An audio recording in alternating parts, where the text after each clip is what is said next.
Exercise 6 deals with the classification of tissues. Tissues are a group of cells that will have a similar function and they have a similar structure to them. And then these tissues are going to be organized into organs, which also then have a very particular function. Organs will have at least two different types of tissues comprising them. Histology refers to the study of tissues. When we look at tissues, all tissue can be classified or divided into one of four different types: epithelial, connective, nervous, and muscle. So we'll start with the epithelial tissue. The function, there are several different possible functions: protection, absorption, filtration, excretion, secretion, and sensory reception. Now, not all epithelial tissue will have all of these functions, but it may have one or two of them. Some unique characteristics of epithelial tissue is that there is going to be one membrane that's going to have a free surface. So one side of it has an open free surface to it. That's what we refer to as polarity. The free surface is going to be the apical surface. These will have specialized contacts. It's usually going to be supported by connective tissue. So one side has the free surface, and then opposite that will be connected to or supported by connective tissue, and that's what you call the basement membrane. Epithelial tissue can go through mitosis very quickly and regenerate itself quickly. It is avascular, meaning it does not have a direct blood supply to it, but it does have nerves to it, so we say it's innervated. In terms of classification of the epithelial tissue, how do we classify them? How do we distinguish between different types? We use a naming system, which is going to be looking at the shape of the cell and how many layers it is. So if it's just one layer of cells, it's called simple. If it's two or more layers, it's called stratified. Then if we look at the shape of the cells, it can be either squamous, cuboidal, or columnar. If it's kind of scale, flattened-like, it's squamous. If it's cube-like, it's cuboidal, and if it's rectangular, like a column, it's called columnar. And then we have some additional kind of subcategories, if you will, of this. Pseudostratified. Now remember, stratified means multiple layers. Well, pseudostratified, we see this sometimes with simple columnar, meaning it's one layer of column-shaped cells. But those cells are different heights, so when you have them all lined up next to each other, it actually looks like it's multi-layered. But in reality, it's only one layer. It's just they're not all uniform in the height. So that would be pseudostratified.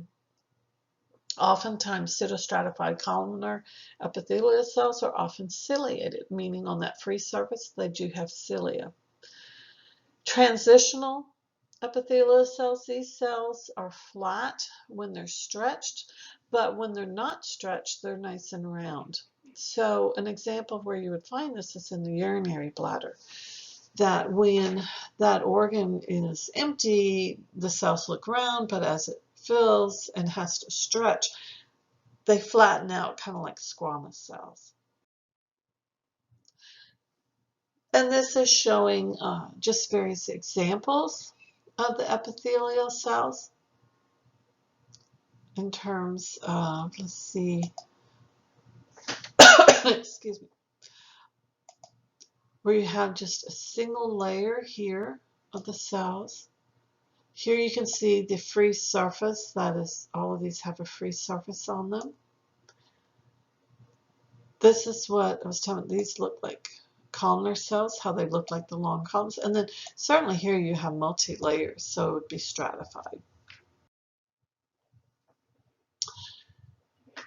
Epithelial tissue also includes the glandular epithelium. This would be the endocrine and exocrine glands. Endocrine glands are the ductless glands. They secrete hormones. So this is involved with the endocrine system.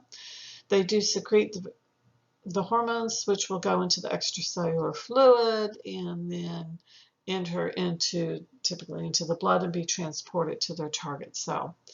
Exocrine glands do retain their ducts, and they will secrete that material either into a body cavity or on the body surface. So examples would be like your sweat glands, your oil glands, where it secretes them on the oil and the sweat on the surface of the skin.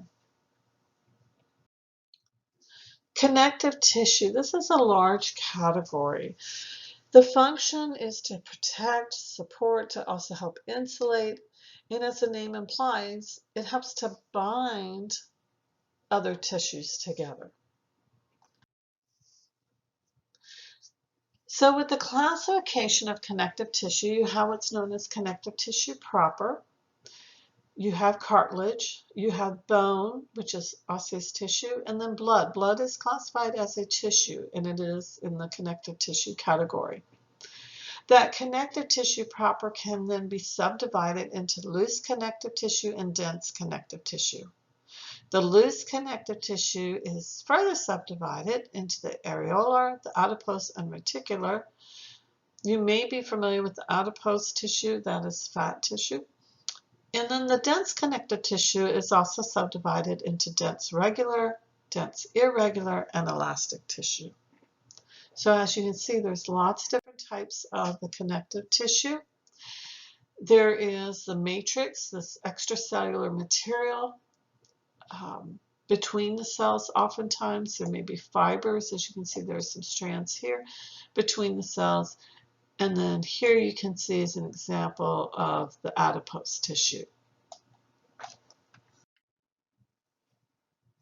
And then your osseous or bone tissue is right here. There is what we call the central canal right here.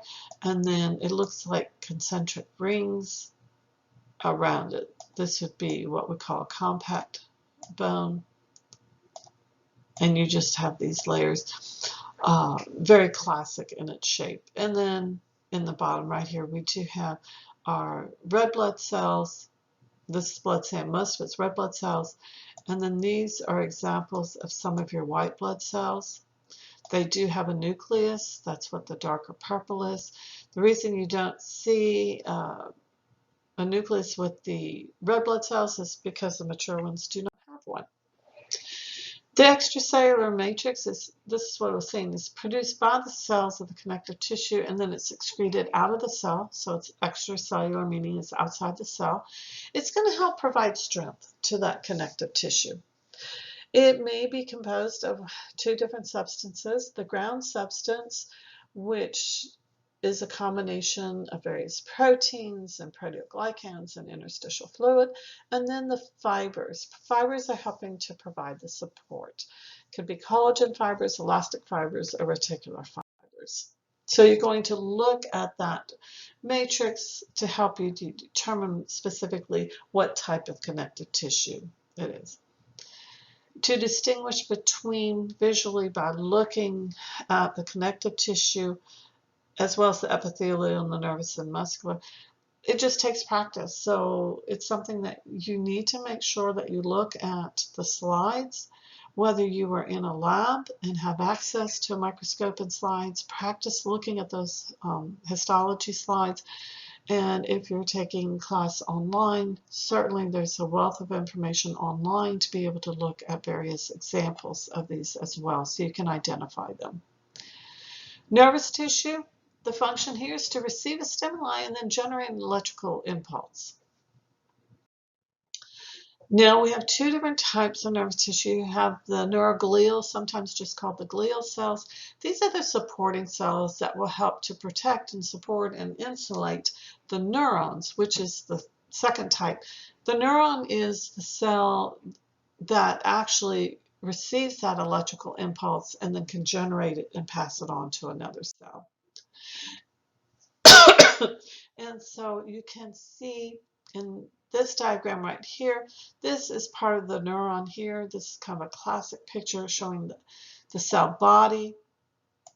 And here is an axon where the electrical impulse is going to be coming here and be generated and moved down this way. Right there in the middle, I just went over, was the nucleus. And these smaller little dots over here are some of the supporting cells. And in this picture as well, you can see here is the neuron cell body. Here is another one, and another one over here. For the muscle tissue, so you've had your epithelial, your connective, your nervous, and now the fourth type is the muscle tissue. Its function is to contract so that you allow movement of the organism. There are three different types of muscle tissue. You have your skeletal muscle, your smooth muscle, and your cardiac muscle. Skeletal muscle is under voluntary control. So you can say, I want to walk over here and grab a drink. I want to sit down. You can control that. Both the smooth and the cardiac muscle are under involuntary control. You have absolutely no control over the rate at which the contraction is going to take place, or if it does take place. Skeletal muscle, the cells tend to be very long. They're cylindrical. They are not branching. They are striated, meaning they have, when you look at it microscopically, they have stripes to them. And they are multinucleated, so they have more than one nucleus per cell. Smooth muscle is spindle-shaped and it's only uninucleated. It is not striated. And cardiac muscle is branched. It is striated. It's uninucleated. It does contain what we call intercalated disc. So this picture shows the three different types of muscles. So how would you distinguish between them? Personally, I find one of the easiest ways is to look for the striations. Look for the striping pattern. How you can see those stripes there. If it is striped, that means it is skeletal or cardiac. Over in this diagram, there is no striations to it, so it has to be smooth muscle. So this indeed over here is the smooth muscle. So how are you going to distinguish between skeletal and cardiac? Cardiac muscle, there's not branching. Notice on the skeletal, this is skeletal muscle down here. Notice how you've got all this different branching that's going on. That would be one clue that this is cardiac muscle because of the branching. Skeletal muscle, once again, is not branching. They tend to lie right on top of each other. Notice that you have more than one nucleus per cell with the skeletal muscle. However, with cardiac muscle, there is only one nucleus per cell. The other big clue besides the branching, notice right here, these lines right here that I'm highlighting, those are what we call intercalated disc. It's a special, unique thing on cardiac muscle that is seen. It's going to be involved to allow the muscle to contract as a single unit, even though you have thousands of cells. These intercalated discs are seen only with cardiac muscle. So when you look at the cells, number one, a neuron is very unique in its branching shape and the fibers. Muscle itself is also kind of unique in the structure. It has that. If it's skeletal or cardiac, it's going to have the striations. Look for the intercalated disc. That tells you it's cardiac. Epithelial tissue always has one free surface on it. And like I said, it's like anything else. Just practice, whether in the lab, in person, as I said, and looking at the various samples, or as you are very familiar, there's a wealth of knowledge online, multiple sites you can go to look at histology slides to help you to be able to identify the various types. So you need to be able to identify into first those four broad categories of epithelial, connective, nervous, and muscle. And then you need to be able to subdivide the three different types of muscle, the various types of epithelial, nerves, you basically can identify the neuron, and then connective tissue, you have all the various types that you need to be able to distinguish between.